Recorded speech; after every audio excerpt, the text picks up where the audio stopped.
스님, 지난주에 특별한 강의를 했다고 들었습니다. 지난주에는 집중 명상을 했죠.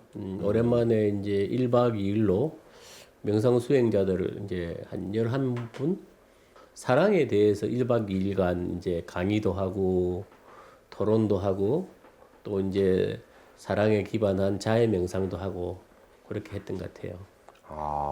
사람들 반응은 어땠어요? 이제 우리가 막상 사랑이라는 말을 너무나 많이 쓰는데 실제로 사랑에 대해서 진지하게 고민해 본 적이 없으니까 되게 재밌게 느끼시는 분도 있고 그 정신적으로 좀 자극이 컸다고 말씀하시는 분도 있고. 그럼 하셨다던 그 명상 강의에 대한 이야기를 좀 듣고 이야기를 나누고 싶습니다. 사랑이라는 주제가 생각보다는 쉬운 주제가 아닌 것 같아요.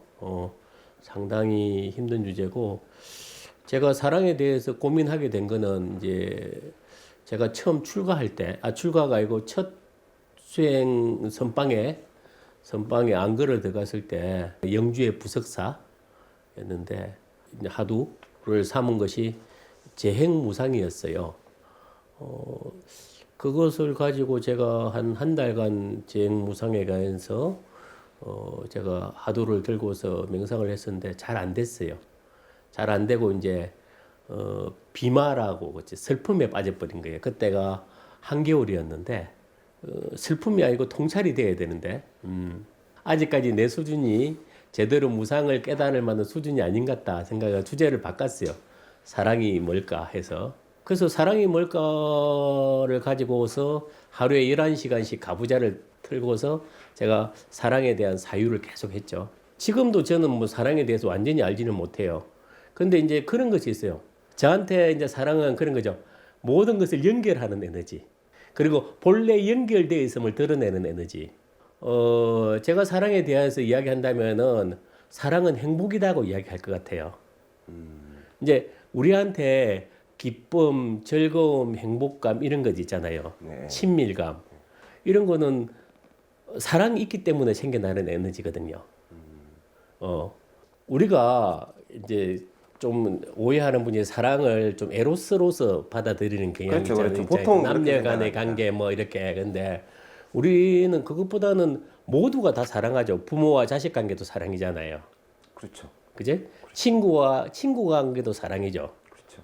그다음에 회사의 동료 관계의 동료애도 사랑이죠, 사실은. 저는 제가 키우는 식물도 사랑하고 그렇죠. 있습니다. 식물도 사랑이고. 그다음에 우리 절에 백구하고 관계도 사랑이죠. 백구 사랑합니다. 저도. 그렇죠. 백구에게 제가 매일매일 밥을 주고 사료를 주고 이렇게 건강을 보살피고 이런 것도 제가 백구를 사랑하는 거죠. 네. 그리고 백구가 저를 보고 꼬리를 흔들고 막 웃고 달려들고 비비고 이런 것도 사실은 저를 사랑하는 거죠. 네.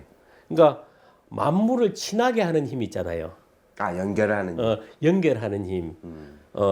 만물을 행복하게 하는 힘. 모두가 만물이라기보다는 모두가 행복하게 하는 힘. 즐겁게 하는 힘. 제가 이제 사실은 다른 사람보다 뭐 이렇게 아무래도 스님이다 보니까 행복도가 좀 높아요.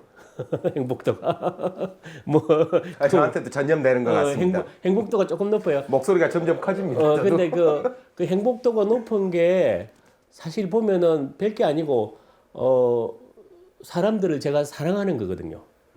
누구든지 오면 그 사람이 행복하기를 바라고 우리 속칭 그 사람이 잘 되기를 바라고 그리고 이전에 뭐 저한테 뭐 상처를 주거나 서운하게 했던 사람들도 지금은 제가 그 상처에 대한 분노나 미움을 품고 있지 않고 그분이 행복하기를 바라거든요. 과거에 어떤 사람일지라도 사실은 이제 이것이 이제 사실은 불교에서는 자애심이라 그러거든요. 자애심이라 그러는 자애심이 바로 사랑이죠. 사실은 별거 없어요. 자애심이 사랑이고 그 자애심의 핵심은 사람들이 행복하기를 바라는 거거든요. 타인을 행복하기를 바라는 마음이 사실은 내가 가장 행복해지는 거죠. 어느 누구도 미워하지 않으니까. 이전에 상처를 준 사람에게조차도 분노와 미움을 품고 있지 않고 그분들이 행복하기를 바라니까 자연스럽게 내 행복감이 커지는 거죠. 이해됩니다. 근데 이 사랑은 우리 꼭 누가 있어야 되는 게 아니고 우리 내면에 본래 갖추고 있는 거란 거죠. 근데 이제 도리어 우리가 스스로 마음의 장애를 만듦으로써 우리 안에 있는 본질적이고 큰 사랑을 도리어 경험하지 못하죠. 사실 그러니까 어릴 때도 그렇지만 사랑한다는 표현 자주 쓰거든요. 방금 스님이 말씀했듯이 강아지, 뭐 식물, 엄마, 아빠, 할머니, 친구, 사랑이라는 표현 막 쓰는데 나이를 점점 먹어가고 경험을 얻게 되면서 그 대상들이 점점 줄어들어 가거든요. 그건 우리가 심리적 차별성을 좀 갖고 있는 거죠. 심리적 차별성. 나이 먹어가면서도 있고 우리가 습관적으로 그냥 누군가를 보거나 무엇을 봤을 때 우리 마음은 이제 세 가지 형태의 마음으로 나타나요. 아, 이것이 좋다? 이것이 싫다? 아니면 무관심한 거. 아, 무관심 포함해서 세 가지. 그러니까 이제 그냥 본능적으로 그리 돼버려요. 지금 유튜브를 찍고 있긴 하지만 어. 악플보다 무풀이 가슴 아프다고 무관심도 굉장히 가슴 아픈 거예요, 그게. 맞아요. 그렇지. 그러니까 이제 그렇게 우리에게 이제 그렇게 심리적으로 습관화돼 있죠. 그 어떤 것에 대해서 차별적으로 대하게. 그래서 이제 우리가 내가 사랑하는 사람들, 뭐 이제 가까운 사람들 있잖아요. 뭐 내 좋아하는 친구들, 그다음에 가족들 이런 사람은 사랑하고, 그리고 주변에 있는 대다수의 사람은 무관심하고, 나와 너 예를 들어서 내가 좋아하는 것들. 는 내가 되고 나의 가까운 것이 되고 내가 싫어하는 것들은 너가 되고 타인이 되고 분리하는 거죠. 그냥 분리하는 거죠. 분리하는 것들. 그래서 그렇게 분리하면서 나의 우월감을 또 느끼고. 그렇죠. 근데 분리하니까 당연히 또 비교하게 되죠.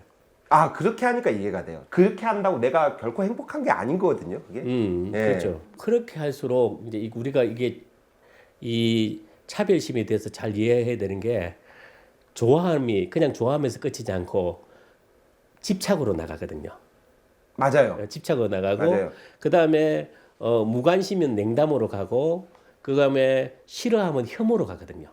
그렇죠. 혐오로 가는 거죠. 지금 혐오 하시는 분들이 많이 활동 중이어서 그거 걱정됩니다. 그러니까 이제 사랑과 집착을 착각하는 경우가 무지 많아요. 그렇죠. 그리고 그 사랑한다는 말이 그러니까 집착하고 욕망한다는 말과 사랑한다는 말을 그 혼재해서 많이 써보죠.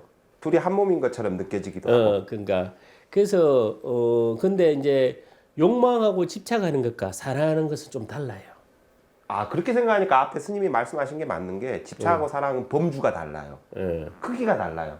집착은 굉장히 저 바늘구멍처럼 작은 곳으로 나의 그 에너지를 쏴버리는 것 같은 기분이고, 내가 생각하는 이제 나이를 먹고의 사랑은 되게 넓어요. 그렇죠, 넓죠, 맞죠, 네. 넓죠. 집착은 그래 보통 그런 게 내 욕망을 상대에게 투사해버려. 상대를 욕망하고 예를 들어서 지배하고 소유하고자 하죠.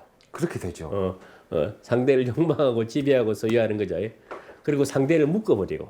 근데 그렇게 하면서 자기가 병들어요. 자기도 고통스럽고 그 다음에 상대도 고통스럽죠. 맞아요. 서로가 고통스럽게 하게 되죠. 맞습니다. 그렇게 되면은 그리고 이제 사랑은 되게 자유로운 것이고 사랑은 행복한 것이고 사랑은 성장하게 하는 거거든요. 근데 그 어머니가 자식에 대해서 집착하게 되면은 내가 바라는 것, 뭐 우리 아이가 뭐 좀 부를 얻었으면 좋겠다. 우리 아이가 좋은 직업을 얻었으면 좋겠다. 근데 그게 그게 되면은 사실은 그 아이가 바라는 게 아니고 자기 엄마가 바라는 걸 아이가 해주기를 원하는 거잖아요. 그러니까 그래서 제가 금방 그 말씀드려. 자기 욕망을 투사해버린다. 자기 욕망을 뒤집어 씌워버린다 상대에게. 맞습니다.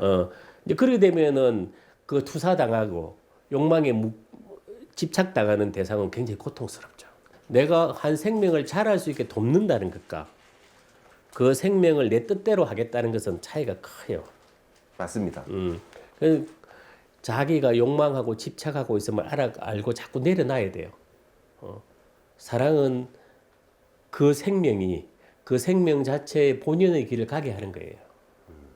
그리고 한 사람이 태어났을 때 그 한 존재가 자기 길을 가게 하는 거예요. 자기 길을 간다는 것은 스스로 자각하거나 스스로 선택하거나 스스로 결정할 수밖에 없어요. 이것은 다른 사람이 선택해 줄 수 있는 길이 아니에요. 자기가 자기 내면을 깊이 탐구하면서 자기 특성을 스스로 이해하면서 그리고 자기가 선택하고 결정하면서 나가는 길이거든요. 지난번 계엄에 대한 이야기에서 스님이 자신을 꾸준히 관찰해야 한다고 하셨는데 그 같은 맥락의 이야기인 거죠? 그렇죠. 이제 사람들은 그러니까 사실은 무의식적으로 행동하거든요. 집착하고 욕망하는 것을 사랑이라 생각해요. 사랑은 굉장히 행복한 에너지예요. 우리가 사랑이 없다면은 불행하거든요. 사랑이 없다면 되게 건조해요. 사랑이 없다면은 되게 우울해요. 그리고 차가워요. 즐거움도 사라져 버려요. 사랑이 있기 때문에 즐거움도 따뜻함도 행복함도 상대에 대한 관심도 배려도 생겨나는 거예요. 그래서 사랑이 없는 관계는 굉장히 고통스러운 관계죠. 그러니까 어떤 부부가 떠올랐는데 굳이 얘기하진 않겠습니다. 그래서 근데 사랑은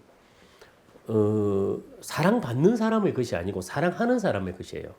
내가 아까 그 이야기했잖아요. 내가 모든 사람이 행복하기를 바라면 바랄수록 내 안에 사랑과 행복이 자꾸 커지는 거예요.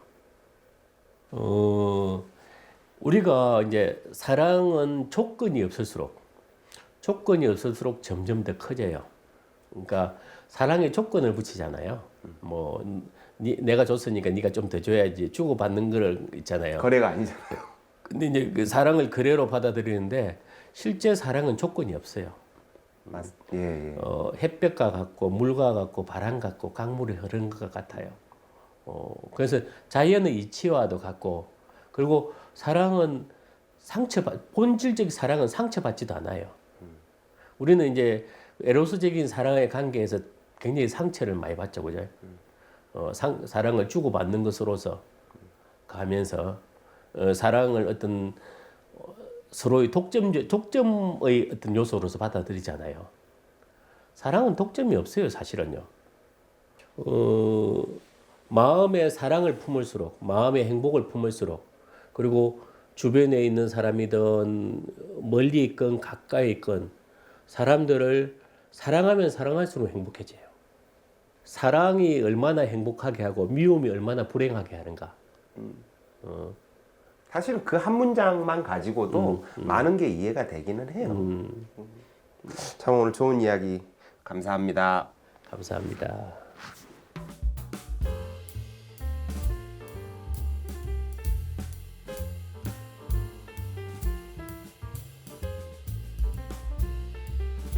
(6일) 3월 9일 이제 목요일하고 일요일 해가지고 작년부터 해오던 입보리 행론 강동과 함께하는 명상 강의를 또 시작합니다.